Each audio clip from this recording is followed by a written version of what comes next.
बृहस्पतिवार व्रत कथा इस प्रकार से है। भारतवर्ष में एक प्रतापी और दानी राजा राज करता था। वह नित्य गरीबों और ब्राह्मणों की सहायता करता था। यह बात उसकी रानी को अच्छी नहीं लगती थी। वह ना ही गरीबों को दान देती थी और ना ही भगवान का पूजन करती थी, और राजा को भी दान देने से मना करती थी। एक दिन राजा शिकार खेलने को वन को गए, तो रानी महल में अकेली थी। उसी समय बृहस्पति देव साधु वेश में राजा के महल में भिक्षा के लिए गए और भिक्षा मांगी। रानी ने भिक्षा देने से इनकार किया और कहा, हे साधु महाराज, मैं तो इस दान पुण्य से तंग आ गई हूँ। मेरे पति सारा धन लुटाते रहते हैं। मेरी इच्छा है कि हमारा धन नष्ट हो जाए, फिर ना रहेगा बांस और ना बजेगी बांसुरी। साधु ने कहा, देवी तुम तो बड़ी विचित्र हो। धन और संतान सभी चाहते हैं, पुत्र और लक्ष्मी पापी के घर में भी होनी चाहिए। यदि तुम्हारे पास अधिक धन है तो भूखों को भोजन दो, प्यासों के लिए प्याऊ बनवाओ, मुसाफिरों के लिए धर्मशालाएं खुलवा दो, जो निर्धन कुंवारी कन्याओं का विवाह नहीं कर सकते हैं उनका विवाह करा दो। ऐसे और भी कई कार्य हैं जिनको करने से तुम्हारा यश लोक परलोक में फैलेगा। परंतु रानी पर उस उपदेश का कोई प्रभाव ना पड़ा। वह बोली, महाराज आप मुझे कुछ ना समझाएं, मैं ऐसा धन नहीं चाहती जो हर जगह बांटती फिरूं। साधु ने उत्तर दिया, यदि तुम्हारी ऐसी इच्छा है तो तथास्तु। तुम ऐसा करना कि बृहस्पतिवार को घर लीपकर पीली मिट्टी से अपना सिर धोकर स्नान करना, भट्टी चढ़ाकर कपड़े धोना। ऐसा करने से आपका सारा धन नष्ट हो जाएगा। इतना कहकर वह साधु महाराज वहां से आलोप हो गए। साधु के अनुसार कही बातों को पूरा करते हुए रानी को केवल 3 बृहस्पतिवार ही बीते थे कि उसकी समस्त धन संपत्ति नष्ट हो गई। भोजन के लिए राजा का परिवार तरसने लगा। तब एक दिन राजा ने रानी से बोला कि हे रानी, तुम यहीं रहो, मैं दूसरे देश को जाता हूँ, क्योंकि यहाँ पर सभी लोग मुझे जानते हैं, इसलिए मैं कोई छोटा कार्य नहीं कर सकता। ऐसा कहकर राजा परदेश चला गया। वहां वह एक जंगल से लकड़ी काट कर लाता और शहर में बेचता। इस तरह अपना जीवन व्यतीत करने लगा। इधर राजा के परदेश जाते ही रानी और दासी दुखी रहने लगी। एक बार जब रानी और दासी को 7 दिन तक बिना भोजन के रहना पड़ा, तो रानी ने अपनी दासी से कहा, हे दासी, पास ही के नगर में मेरी बहन रहती है, वह बड़ी धनवान है, तू उसके पास जा और कुछ ले आ, ताकि थोड़ी गुजर बसर हो जाए। दासी रानी की बहन के पास गई। उस दिन गुरुवार था और रानी की बहन उस समय बृहस्पतिवार व्रत की कथा सुन रही थी। दासी ने रानी की बहन को अपनी रानी का संदेश दिया, लेकिन रानी की बड़ी बहन ने उत्तर नहीं दिया। जब दासी को रानी की बहन ने कोई उत्तर नहीं दिया, तो वह दुखी हुई और उसे क्रोध भी आया। दासी ने वापस आकर रानी को सारी बात बता दी। सुनकर रानी ने अपने भाग्य को कोसा। उधर रानी की बहन ने सोचा कि मेरी बहन की दासी आई थी, परंतु मैं उससे नहीं बोली, इससे वह बहुत दुखी हुई होगी। कथा सुनकर और पूजन समाप्त करके वह अपनी बहन के घर आई और कहने लगी, हे बहन, मैं बृहस्पतिवार का व्रत कर रही थी, तुम्हारी दासी मेरे घर आई थी, परंतु जब तक कथा होती है तब तक ना उठते हैं और ना ही बोलते हैं, इसलिए मैं नहीं बोली। कहो दासी क्यों आई थी? रानी बोली, बहन तुमसे क्या छिपाऊं, हमारे घर में खाने तक को अनाज नहीं था। ऐसे कहते कहते रानी की आंखें भर आईं। उसने दासी समेत पिछले 7 दिनों से भूखे रहने तक की बात अपनी बहन को विस्तार पूर्वक सुना दी। रानी के बहन बोली, देखो बहन, भगवान बृहस्पति देव सबकी मनोकामना पूर्ण करते हैं। देखो शायद तुम्हारे घर में अनाज रखा हो। पहले तो रानी को विश्वास नहीं हुआ, पर बहन के आग्रह करने पर उसने अपनी दासी को अंदर भेजा, तो उसे सचमुच अनाज से भरा हुआ एक घड़ा मिल गया। यह देखकर दासी को बड़ी हैरानी हुई। दासी रानी से कहने लगी, हे रानी, जब हमको भोजन नहीं मिलता तो हम व्रत ही तो करते हैं, इसलिए क्यों ना इनसे व्रत और कथा की विधि पूछ ली जाए, ताकि हम भी व्रत कर सकें। तब रानी ने अपनी बहन से बृहस्पतिवार व्रत के बारे में पूछा। उसकी बहन ने बताया, बृहस्पतिवार के व्रत में चने की दाल और मुनक्का से विष्णु भगवान का केले की जड़ में पूजन करें और दीपक जलाएं, व्रत कथा सुने और पीला भोजन ही करें, इससे बृहस्पति देव प्रसन्न होते हैं। व्रत और पूजन विधि बताकर रानी की बहन अपने घर को लौट गई। 7 दिन के बाद जब गुरुवार आए, तो रानी और दासी ने व्रत रखा। घुड़साल में जाकर चना और गुड़ ले आई। फिर उसने केले की जड़ और विष्णु भगवान का पूजन किया। अब पीला भोजन कहाँ से आए, इस बात को लेकर दोनों बहुत दुखी थीं। चूंकि उन्होंने व्रत रखा था, इसलिए बृहस्पति देव उनसे प्रसन्न थे। इसलिए वे एक साधारण व्यक्ति का रूप धारण कर दो थालों में सुंदर पीला भोजन दासी को दे गए। भोजन पाकर दासी प्रसन्न हुई और फिर दासी के साथ मिलकर भोजन ग्रहण किया। उसके बाद सभी गुरुवार को व्रत और पूजन करने लगे। बृहस्पति भगवान की कृपा से उनके पास फिर से धन संपत्ति आ गई, परंतु रानी फिर से पहले की ही तरह आलस्य करने लगी। तब दासी बोली, देखो रानी, तुम पहले भी इसी प्रकार आलस्य करती थी, तुम्हें धन रखने में कष्ट होता था, इसलिए सभी धन नष्ट हो गया। और जब अब भगवान बृहस्पति की कृपा से हमें धन मिला है, तो तुम्हें फिर से आलस्य होता है।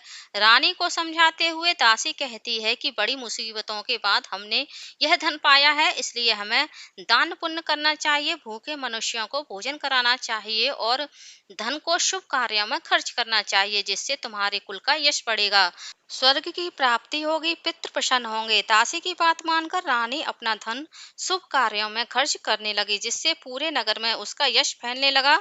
बृहस्पतिवार व्रत कथा के बाद श्रद्धा के साथ आरती की जानी चाहिए। इसके बाद प्रसाद बांटकर भोजन ग्रहण करना चाहिए। एक दिन राजा दुखी होकर जंगल में एक पेड़ के नीचे आसन जमा कर बैठ गया। वह अपनी दशा को याद करके व्याकुल होने लगा। बृहस्पतिवार का दिन था। एकाएक उसने देखा कि निर्जन वन में एक साधु प्रकट हुए हैं। वह साधु वेश में स्वयं बृहस्पति देवता थे। लकड़हारे के सामने आकर बोले, हे लकड़हारे, तू इस सुनसान जंगल में किस चिंता में बैठा हुआ है?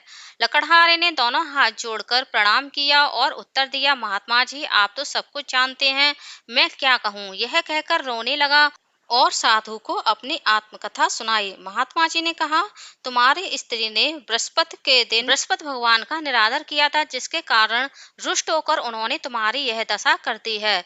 अब तुम चिंता को दूर करके मेरे कहने पर चलो, तो तुम्हारे सब कष्ट दूर हो जाएंगे और भगवान पहले से भी अधिक तुम्हें संपत्ति देंगे। तुम बृहस्पतिवार के दिन कथा किया करो। 2 पैसे के चने मुनक्का लाकर उसका प्रसाद बनाओ और शुद्ध जल के लोटे में शक्कर मिलाकर अमृत तैयार करो। कथा के पश्चात अपने सारे परिवार और सुनने वाले प्रेमियों में अमृत व प्रसाद बांटकर आप भी ग्रहण करो। ऐसा करने से भगवान तुम्हारी सभी मनोकामनाएं पूरी करेंगे। साधु के ऐसे वचन सुनकर लकड़हारा बोला, हे प्रभु, मुझे लकड़ी बेचकर इतना पैसा नहीं मिलता जिससे भोजन के उपरांत कुछ बचा सकूं। मैंने रात्रि में अपनी स्त्री को व्याकुल देखा। मेरे पास कुछ भी नहीं जिससे मैं उसकी खबर मंगा सकूं। साधु ने कहा, हे लकड़हारे, तुम किसी बात की चिंता मत करो। बृहस्पतिवार के दिन तुम रोजाना की तरह लकड़ियां लेकर शहर में जाओ। तुमको रोज से दुगना धन प्राप्त होगा, जिसे तुम भली भांति भोजन कर लोगे तथा बृहस्पति देव की पूजा का सामान भी आ जाएगा। इतना कहकर साधु अंतर ध्यान हो गए। धीरे धीरे समय व्यतीत होने पर फिर वही बृहस्पतिवार का दिन आया। लकड़हारा जंगल से लकड़ियां काटकर किसी शहर में बेचने गया। उसे उस दिन और दिन से अधिक पैसा मिला। राजा ने चना गुड़ आदि लाकर गुरुवार का व्रत किया। उस दिन से उसके सभी क्लेश दूर हुए, परंतु जब दोबारा गुरुवार का दिन आए तो बृहस्पतिवार का व्रत करना भूल गया। इस कारण बृहस्पति भगवान नाराज हो गए। उस दिन उस नगर के राजा ने विशाल यज्ञ का आयोजन किया तथा शहर में यह घोषणा करा दी कि कोई भी मनुष्य अपने घर में ना भोजन बनावे, ना आग जलावे। समस्त जनता मेरे यहाँ भोजन करने आवे। इस आज्ञा को जो ना मानेगा उसे फांसी की सजा दी जाएगी। इस तरह घोषणा संपूर्ण नगर में करवा दी गई। राजा की आज्ञा के अनुसार शहर के सभी लोग भोजन करने गए, लेकिन लकड़हारा कुछ देर से पहुंचा, इसलिए राजा उसको अपने साथ घर लिवा ले गए और ले जाकर भोजन करा रहे थे तो रानी की दृष्टि उस खूंटी पर पड़ी जिस पर उसका हार लटका हुआ था। वह वहां पर दिखाई नहीं दिया। रानी ने निश्चय किया कि मेरा हार इस मनुष्य ने चुरा लिया है। उसी समय सिपाहियों को बुलाकर उसे कारागार में डलवा दिया।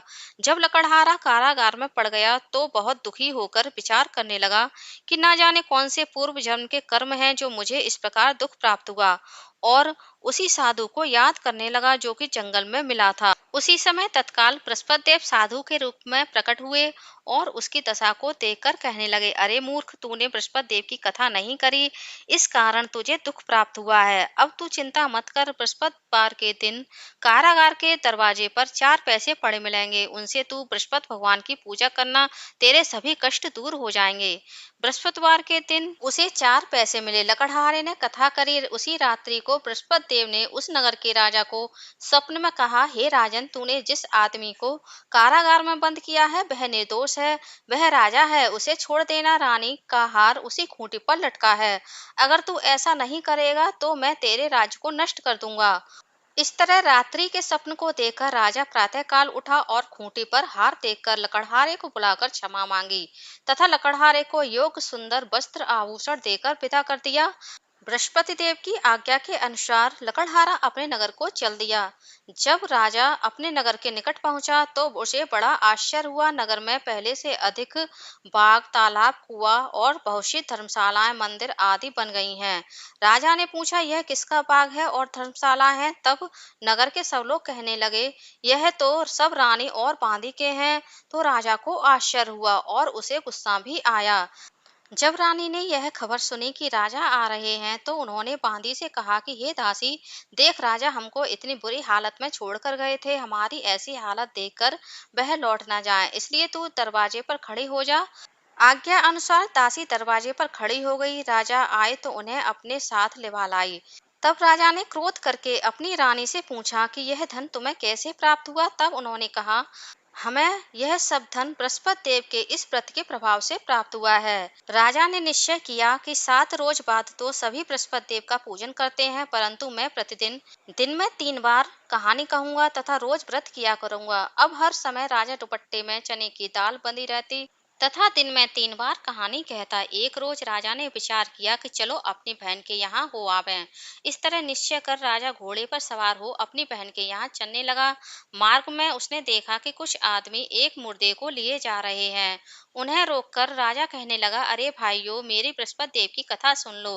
तो वे बोले, हमारा तो आदमी मर गया है, इसको अपनी कहानी की पड़ी है। परंतु कुछ आदमी बोले, अच्छा कहो, हम तुम्हारी कथा सुनेंगे। राजा ने दाल निकाली और जब कथा आधी हुई तो मुर्दा हिलने लगा और जब कथा समाप्त हुई तो राम राम करके मनुष्य उठकर खड़ा हो गया। आगे मार्ग में उसे एक किसान खेत में हल चलाता मिला। राजा ने उसे देखा और उससे बोला, अरे भाई, तुम मेरी बृहस्पतिवार की कथा सुन लो। किसान बोला, जब तक मैं तेरी कथा सुनूंगा तब तक 4 हरैया खेत जोत लूंगा, जा अपनी कथा किसी और को सुनाना। इस तरह राजा आगे चलने लगा।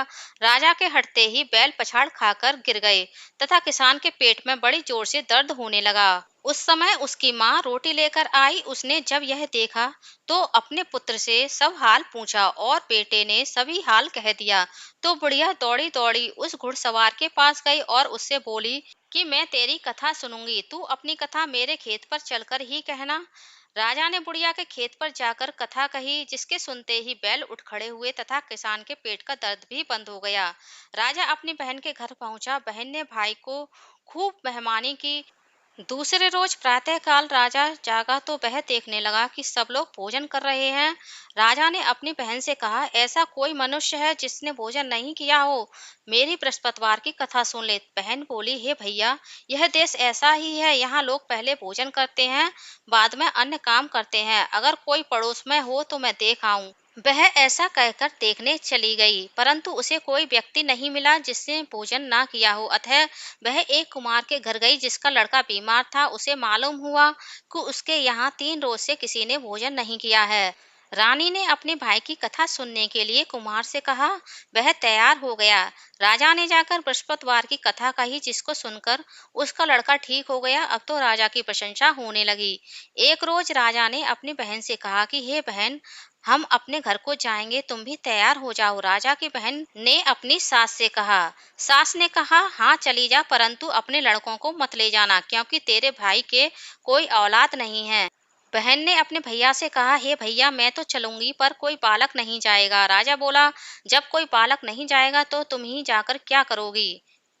बड़े दुखी मन से राजा अपने नगर को लौट आया। राजा ने अपनी रानी से कहा, हम निर्वंशी हैं, हमारा मुंह देखने का धर्म नहीं है और कुछ भोजन आदि नहीं किया। रानी बोली, हे प्रभु, बृहस्पति देव ने हमें सब कुछ दिया है और वह हमें औलाद भी अवश्य देंगे। उसी रात को बृहस्पति देव ने राजा से स्वप्न में कहा, हे राजा, उठ, सभी सोच त्याग दे, तेरी रानी गर्भ से है। राजा को यह बात सुनकर बड़ी खुशी हुई। 9वें महीने में रानी के गर्भ से एक सुंदर पुत्र पैदा हुआ।